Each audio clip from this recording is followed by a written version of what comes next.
చెప్పి రసీదు ఇస్తున్నారండి దుర్మార్గులు. జ్యోతుల నెహ్రూ గారు, మీరు మళ్ళీ తిరుపతి దేవస్థానానికి బోర్డు మెంబరా?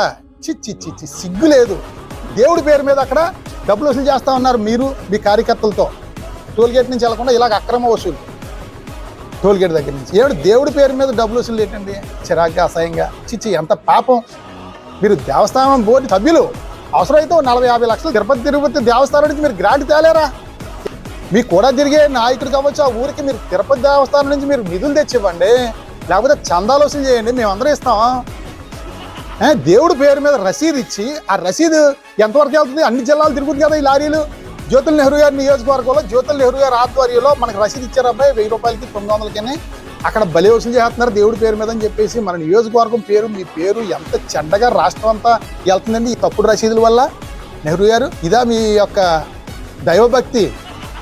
మా టోల్గేట్ దగ్గర ప్రతిరోజు సాయంత్రం ఎస్ఐ గారు అవ్వచ్చు, సిఐ గారు అవ్వచ్చు, అక్కడ వాహనాలు తనిఖీ చేస్తారండి.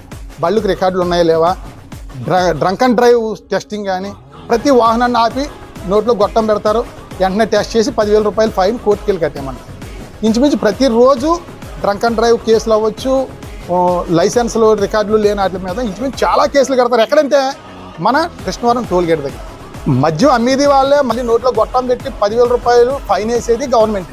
అంటే మేము తప్పంటలేదు, ఎందుకంటే ఆ రకమైన చేయకపోతే వాళ్ళు ఎక్కడో ఇక్కడికి వెళ్ళి ఎవరికి వెళ్ళి గుద్దొచ్చు, ఎవరన్నా చనిపోవచ్చు, వాళ్ళు చనిపోవచ్చు. పోలీసు వారు చేసింది నేను తప్పని అంటలేదు. కానీ 20 టన్నులు వెళ్ళాల్సిన ఇసుక అవ్వచ్చు, మట్టి అవ్వచ్చు, 50 టన్నులతో పైకి లోడు వేసుకుని వీళ్ళ ముందు నుంచే ఎవరైతే ఎస్ఐ గారు వీళ్ళందరూ కూడా గొట్టాలు పెట్టి చెక్ చేస్తారో వాళ్ళ ముందు నుంచే తిరుగుద్దండి యూటర్న్ వేసుకుని లారీలు, ఎమ్మెల్యే గారి, నవీన్ గారి లారీలు. దానికి రసీదు ఉండదు, సేన్ రైజ్ ఉండదు, పర్మిషన్ ఉండదు. మేమందరం రోజు ఫిర్యాదు చేస్తూనే ఉంటాం, దాన్ని పట్టించుకోరు. అవి కనపడవు, పెద్ద లారీలు కనపడట్లేదు పోలీసు వారికి. చిన్న వాహనాలు మాత్రం గొట్టాలు పెడుతున్నారు, చెక్ చేస్తున్నారు, చేసేస్తారు. అంటే పేదోడికి ఒక న్యాయం, పెద్దోడికి ఒక న్యాయం అని చెప్పేసి నేను పోలీసు వారిని అడుగుతా ఉన్నాను, అధికారులందరినీ అడుగుతా ఉన్నాను.